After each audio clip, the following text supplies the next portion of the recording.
What's the best question anyone has ever asked you? Not the funniest question, not the smartest question, but the question that stayed with you long after the conversation ended. I believe our lives are shaped less by the answers we give, but more by the questions that we are willing to ask. Because one question can change a conversation. One conversation can change a relationship. And one relationship can change a life.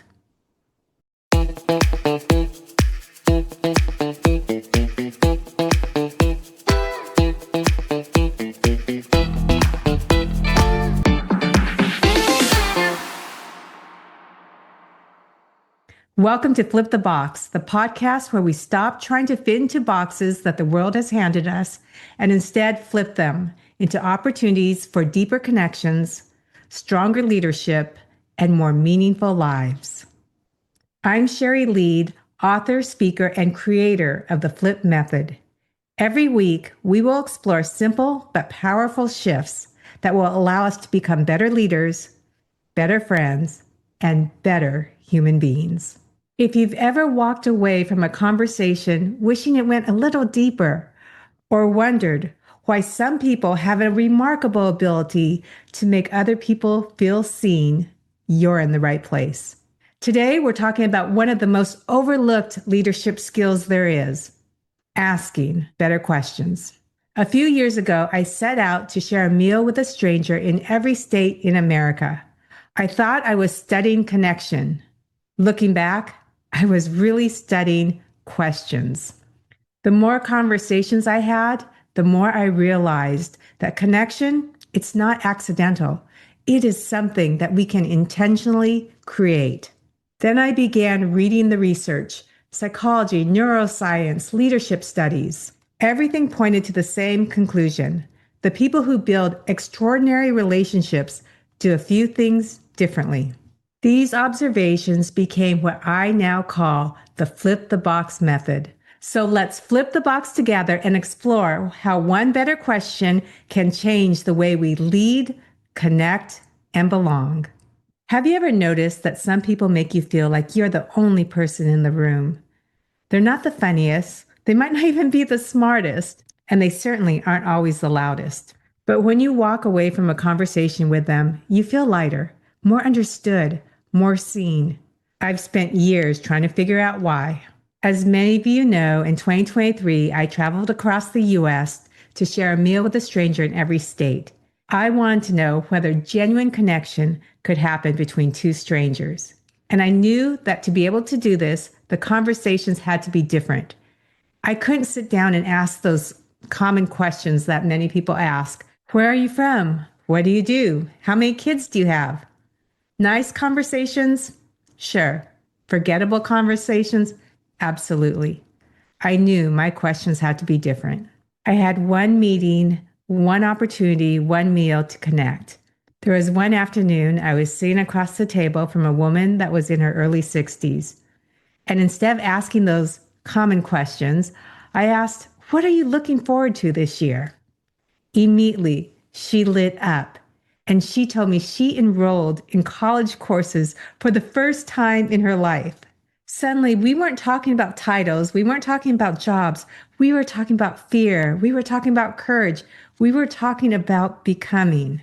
And I remember driving away thinking, wow, one question changed the entire conversation. Later, as I began reading the research, I learned that there was science behind what I had experienced.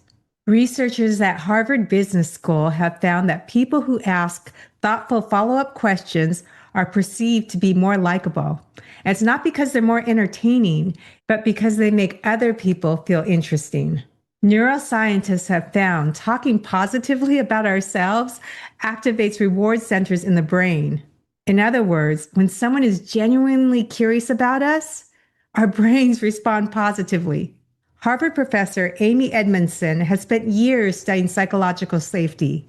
Her research shows that people contribute more, innovate more, and collaborate better when they feel safe to speak. And what creates safety? Curiosity, questions, presence. Those discoveries eventually became the foundation for what I now call the flip method. Today, I'm going to share those 4 principles and share with you the best, let's call them the best flip questions that you can use to help create deeper connections within 60 seconds or less. Okay, here's the first one. Remember the first principle, focus. Don't focus on you, focus on who. Here's the shift. Most of us walk into a room thinking, will they like me? What should I say? Am I interesting enough?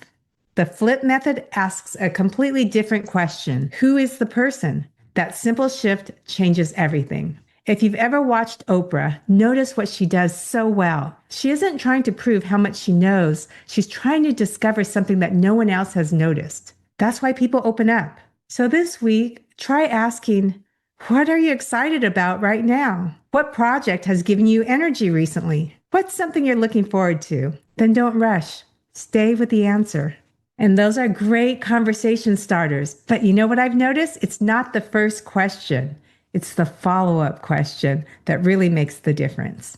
Think about the last time someone asked you a question, and then before you can even finish your answer, they were jumping in and telling you their story. We've all experienced that. And if I'm honest, I've been guilty of that too. Someone shares something meaningful, and instead of staying curious, we jump in with our own story. We're actually not trying to be rude. We're trying to relate. But sometimes relating unintentionally interrupts understanding. And this takes us to step 2 of the flip method. Listen. Don't listen to reply. Listen to identify. Identify what matters to this person. Identify what lights them up. Identify what the meaning is underneath the words. Because people rarely tell us the whole story in the first sentence. Because good communicators, good connectors, they aren't there just to collect answers. They're there to really understand. They're interested in understanding people. They're there to understand.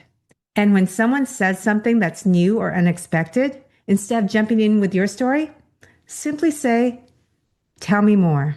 That's it. And suddenly, someone starts telling you a story in a way that they've never told it before.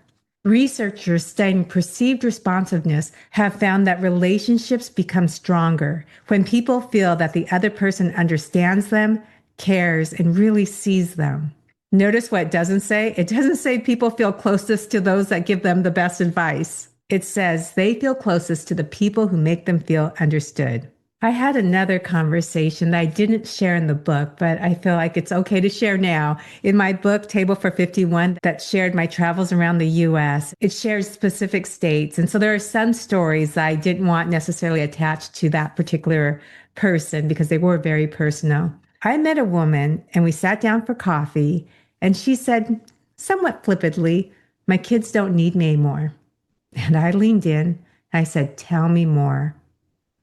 Well, she went on to tell me about this grief that she was experiencing as her last child was leaving the nest, going off to college, and explaining how she was trying to cope with that new normal and a new identity. And our conversation got deep very quickly, and we connected. And that would have never happened if I didn't ask the follow-up question, tell me more. Because oftentimes we respond automatically. As leaders, an employee may say, I'm frustrated. We solve. As spouses, a spouse says, I'm exhausted. We advise. A friend says, I'm overwhelmed. We compare. Instead, try asking, what is the hardest thing about that? Or tell me more. Or what do you think is underneath that? These aren't coaching questions. These are connection questions. Professor Edmondson's research on psychological safety reminds us that the highest performing teams aren't the ones that never make mistakes. They're the ones where people feel safe enough to speak honestly. And when people feel genuinely heard, something remarkable happens. They start to remember parts of themselves that they had forgotten. And that brings us to our third step, ignite. Don't choose control, ignite the soul. Now, when people hear that phrase, they think it has everything to do with motivation. Well, it doesn't, not exactly. It has everything to do with invitation. It is inviting someone back to the truest version of themselves. One of the people I admire in this space is Brené Brown. If you watch her interviews, She doesn't force vulnerability. She creates enough safety so that honesty becomes possible. That's a different kind of leadership. And as leaders, as parents, as spouses, as friends, we often think that we have to have the right answer. But I've learned something surprising. People don't always need our advice. Sometimes what they need is our belief. After a keynote I gave, a woman came up to me and said, "I'm very successful, but a lot of times I don't feel like myself. I feel lost, disconnected." I could have gone into coaching mode. I could have just jumped in with the flip method. But instead, I asked her one question. I said, "When do you feel like yourself? When do you feel most like yourself?" She paused. She looked towards the window and she said, "I feel most like myself when I'm mentoring young women." Then she started to smile. And then she started to share these opportunities that she had. I simply then said, "Tell me more." Her entire posture changed. Notice what happened? I didn't give her clarity. She discovered it herself. That's the power of a great question. And great questions, what they do is they broaden perspective. They create possibility. So next time, instead of asking somebody what's wrong, how about asking, what strength do you wish more people noticed in you? Instead of asking, what's your 5-year plan? Try, what kind of person are you becoming? Instead of asking, how can I help? Try, what's one thing deep down that you know that you haven't acted on yet? Notice the difference? Those questions aren't about performance. They're about identity. Ignite the soul. One of my favorite observations from all of my conversations is that people know more than they think they know. They just need somebody who believes in them enough to ask better questions. Imagine if every manager asked one employee each week, what strength do you think our team doesn't fully see in you yet? Imagine if every parent asked, when do you feel most like yourself? Imagine if every friendship went beyond conversations about schedules, the weather, and sports. Those are the conversations people remember. Those are the conversations that build trust. Let's flip the box for a moment. What if the greatest contribution isn't being the smartest person in the room? What if it's becoming the person who makes everyone remember who they are? That's leadership. And that moves us into our last step, step 4, don't play small, play ball. Connection happens when you help people realize that they have something that they can offer, something that they can contribute. And this 4th step, playing ball, it's about getting into the game, not sitting on the sidelines. But it's not just you as a leader getting into the game. When you're connecting, you're also helping, you're inviting the other person to contribute and get on the team and play ball as well. And you could do this, again, by asking better questions. For leadership, simply ask, what unique perspective do you think our team needs to hear more often? In friendships, you can ask, what do you wish more people understood about you? And in relationships, deeper relationships, you can ask, how do I support the person you're becoming? Notice those questions aren't about performance. They're about possibility. They're an invitation. And that's what great connectors, great leaders do.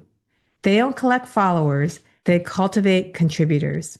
And when someone contributes, they're connecting. And when you're able to create contribution, whether it's in a business setting, socially, or even at home, you're creating connection.